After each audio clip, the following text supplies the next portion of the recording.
guys ha. Nagpang-aabot na. Punong-puno na po ito pong lugar po ng labas ng Senado.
Huwag nyo na kayo mag-email dito.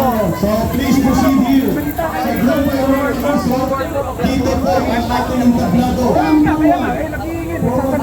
Pinatawagan natin ang grupo ng Maisok, Kampilan, UPI, Marcos Rizal, Rich Coalition, Guardians,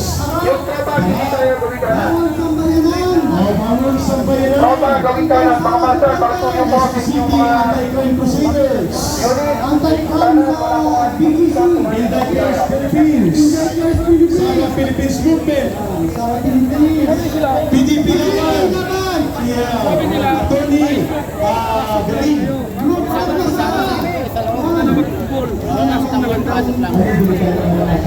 Tayo, may ginawa na tayo.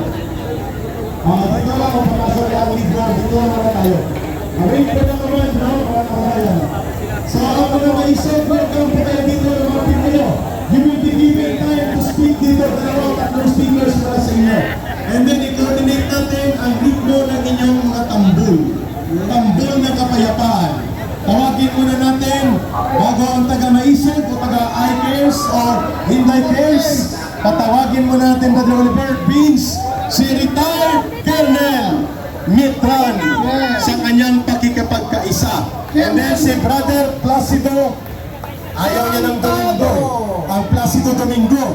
Yun po ay napakataas ang boses. Ito naman napakataas ang kanyang enerhiya sa pakikipaglaban. Colonel Mitran para sa UPI at sa pagtitipon ng mga Pilipino sa harap ng Senado. Go! Hello mga kababayan! Mabuhay ang Pilipino! Mabuhay! Mabuhay ang Pilipino! Mabuhay! Mabuhay! Mabuhay! Mabuhay ang Philippine National Police! Mabuhay! Mabuhay ang Armed Forces of the Philippines! Mabuhay! Mabuhay tayong lahat! Yes, wag lang ang mga patay na, Colonel Mitran. Mga kababayan, narito tayo upang bantayan ang ating mga senador para sa katotohanan.